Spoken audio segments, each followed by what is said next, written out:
Assalamu alaikum bandiraɓe musidɓe tedduɓe yeeɓiyankoɓe Windawaye TV kala to mbawɗen wonde wonide mi salmini on caggal calminade noon ko yettude Allah tigui dokkuɗen kattande e bawol ha mbawen artude e émission meɗen fodde taw ko ɗo e Windawaye TV hande noon émission meɗen fodde garaten koye ressodirɓe ɗiɗo sen mbi ressodirɓe ɗiɗo noon ko debbo e gorko saaha neɗɗo ene yejjita ko foti wadde ha waɗa ko fotani wadde woni hakkude ma e joom galle ma hakkude ma e joom galle ma mboɗo sikki wonko heewi ko woni ɗon ko ganduɗa belamma ne wawi wonde ɗon ha tina belamma o hakkude mum e joom suudu mum annene ha tina belamma gonɗo hakkude ma e joom galle ma kono joni en batti jiggoyade ko jeeyaka hen en jejjiti ɗum kadi jeeyaka hayso tawi ko ene jeeya hen wonko gañat hen wonko ganduɗa kadi ko caɗele addanta en woni holɗum eɗen gandi ko ɓuuri hen hewde nani e worɓe kono koye rewɓe ɓuuri hewde saabu hen saaha so tawi aɗa waɗa préparation mariage ma walla so tawi ko joom galle ma artat walla so tawi ni ka diwo gonnoɗa a dañi gorko a humanama cikkata noon mbato an a yawat ni ka debbo saaha jomum ne yawa hoore muɗum jaaha jeere jaaha ala adduya ko ganduɗa so tawi a waɗi ɗum utilisé a gañat hoorema gaña joom galle ma ha tenti noon joom galleji ɗi ɓuuri hewde ko loroto hen ene waɗi ko loroto debbo kono ene waɗi ko loroto gorko taw enen eɗen ganda ɗum hay so tawi eɗen gandi ɗum ne en dewat belamma fittandu men ha jejjiten ko poɗɗen wadde payen e ɗum ɗon woni holɗum eɗen gandi ene waɗi koɓe mbiyata safsafal o wonata ko hakkude debbo e gorko onon ɓuuri andude ko kalanmi ko somi etima haalde etoɗon famde jomum yaaha jeere saaha worɓe ne jeeyi ɗum saaha rewɓe ne jeeyi ɗum ko ɓuuri hen hewde ni sono yeeyi koko suuɗete hollirtake wiyatma tan ko armi holluma secret ɗi jeeyanmi ɗi so tawi wiyama secret ɗi jeeyanmi ɗo aɗa gandi kodde ɓaɗa aɗa suuɗa wonko woni nder hen ene heewi façon ngaji gonɗi hen saaha ɓe mbima jumri nani hen saaha ɓe mbima maynes nani hen saaha ɓe mbima chocolat nani hen saaha ɓe mbima café nani hen e gueɗe goɗɗe ɗe ganduɗa eɗen kutoro ɗum woni rewɓe won hutortoɓe ɗum te eɗen gandi gañat ko gorko te taw gorko ma ni tinani anda kañum nde pinɗa foof saɗa waɗa café woda ko jupponɗa ɗum hen totta ɗum yara saaha so jomum yontama e ma jaaha defa guertoɗe ma walla defa tew ma an andi ko defata ƴetta mbaɗana ɗum hen taw kañum tinani de ñaama saaha mbiɗa waɗe e tufam saaha mbiɗa waɗe cakiri saaha laccere kosam hankkadi aɗa lowo gorko tan te eɗen gandi ɗinɗo produit ji ko produit ji ɓurɗi bonde par ce que yahat ha ganduɗa gonɗa koye wadde drogue gorko ma taw an a tinani holno mbaɗirta drogue gorko ma ko tottata ɗum ko woni ko watte e café woni ko watte e kosam woni ko watte e guertoɗe e goɗɗum ono ɓuurmi andude ko kalanmi ko so tawi jomum yari ɗum tinani kañum so tawi on gondi bandam yen addantuma ko caɗele kañum hankkandi sikkata ko kattan muɗum jogui taw wona kattan muɗum jogui taw kañum koko waɗa drogué taw tinani te eɗen gandi kala ko ganduɗa hoorema ko jeeyaka e neɗɗo won tan eno heewi addani ɗum caɗele ko naturel ɓuuri moƴƴude donc jomum ne waɗa hen hoore mum jomum ne sika kañum woni hen ayi ko fotanno yaade fodde duuɓi 5 walla fodde duuɓi 10 bandam e yaaha ha duuɓi 2 tan gaara natta wande hoore mum haydara hankkandi ko ɓoggol tan ne jooɗini hoore muɗum mbiya kaari de natti wawde kaari de koni kadde ko nan taw ko an lori ɗum ko fonno yaade duuɓi 10 e dolago muɗum taw ko an bonnan ɗum ha laaɓi ha wiccer ene ñaama ene yara ayi ala totta ɗum kañum anda ene yaha tan taw doole koko gasi ha laaɓi ha wiccer énergie mum foof gase e ma banda me eɗen gandi ɗum ko caɗele taw worɓe ɓe won wuuroɓe ɗum gayna ha laaɓi ha wiccer so a yiyat tan joni génération joni mo kalanmi o natta wadde sentir hoore muɗum wiya ko ñamateje ɗe ko rewɓe ɓe kañumen tampini worɓe ɓe par ce que eɓe ƴetta ñamateje ɗe eɓe mbaddi hen ko ala e hen manam ɓe ƴette saf safal en e ko nandi hen ɓe mbaɗi ɗum e maaroji men eɗen gandi tan wiye ko ɗum tagi worɓe ɓe ene teela garde kono noon ko worɓe ɓe tan cikkuɗen walla ko worɓe ɓe tan mbiyeten kañumen ene gaño hen kono won temedere rewɓe hande nana telli jaafuɗon e leeso taw ala ko addi ɗum so wona ɗin ɗon produit uji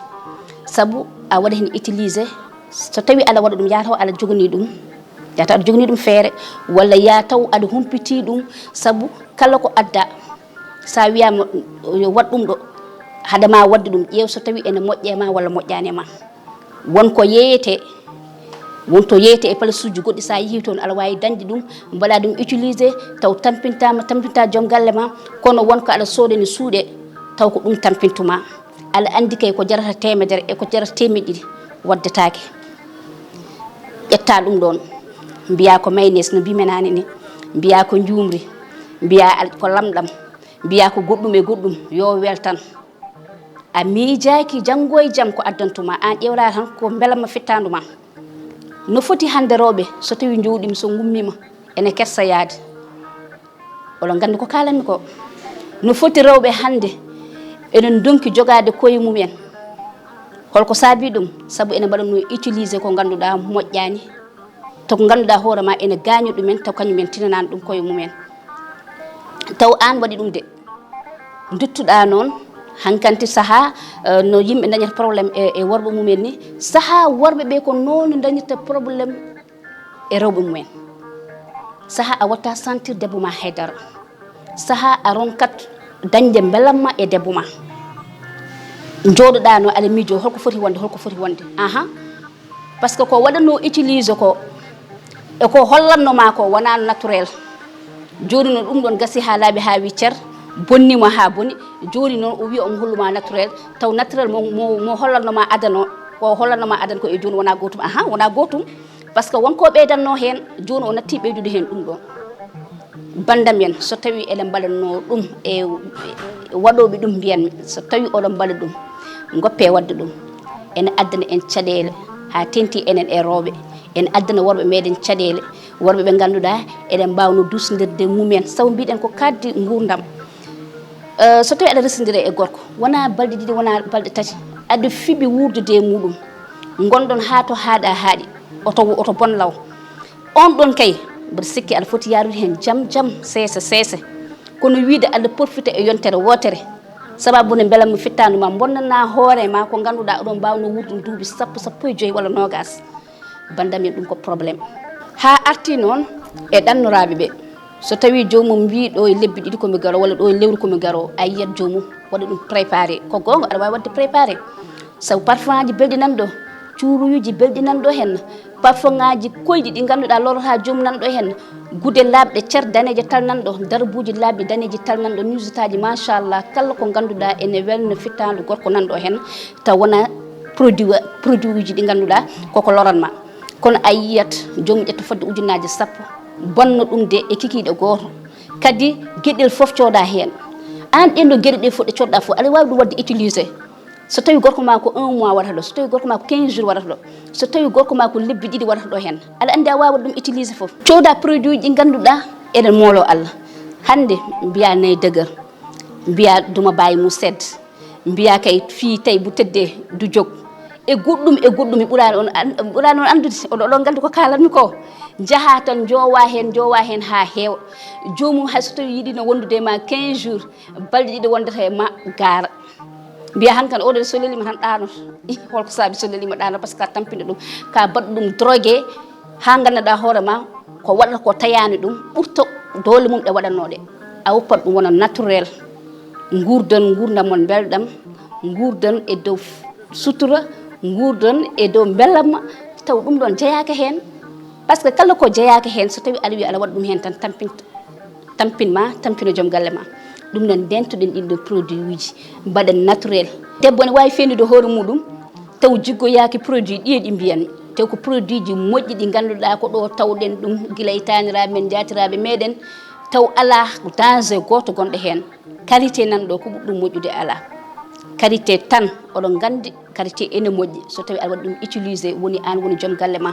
eɗen gandi ɗaɗi nan ɗo henna so tawi a waɗi ɗum e bouteille ma nanna e frigo ma sa ala frigo hayso koye londe ma lawƴa ha laaɓa nanna he eɗen gandi ɗum no moƴƴi eɗen gandi gowe nanɗo hen eɗen gandi diguije nanɗo ko ganduɗa ene feena debbo bandam men ko weeli ko uuri te kadi mi haalanma debbo aɗa wawi nangude joom galle ma beltoɗa taw wona ɗinɗen produit ji holko addata ɗum a laaɓat sa lutima ha ɓandu ma laaɓi par ce que eɓe mbiya welnata jamma o ko ñalawma neɗɗo wonno yiratma ñalawma tan jogote ma envie jafoɗen e konngol ngol holko addata ɗum ko an addata ɗum kono so tawi a soodi produit ɗimi hay goto anda te an ko poɗɗa wadde ko a waɗani ɗum ça fait deux produit uji ko reedu muɗum tan bonnata walla mbiyen kon aɗon gandi to kalam ko ɗum bonnanta ɗum kono ala ko nafata makko haydara ɗum noon ko an e hoorema ko rokkata gorko ma force ko an waɗata ɗum laaɓa ɓonoɗa ko laaɓi ñaama ha kaara est ce que aɗa faami berta daram ma danejo tal mbaɗa nuisel ma laaɓɗo uura ko weeli ƴetta karité kutoroɗa ƴeewa goppen produit ji ɗi batten ɗi haydara nafata so wonani bonnan en ɗum no bandiraɓe musidɓe tedduɓe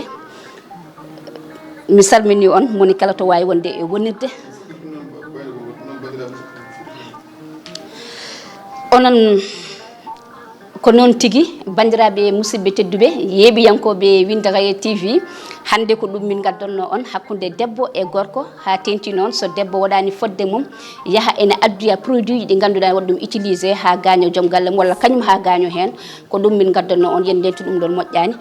ɗum noon image joɗɗo mo jiitono ko Oumar Doro Coumé gorko Mouhamadou Hourare waɗanto noon yewtere nde ko Oumou Sy Ba debbo mo hoore fonde Thilbou Mouy Diaby ɗum noon ha ñande wonde e yewtere wonde inchallah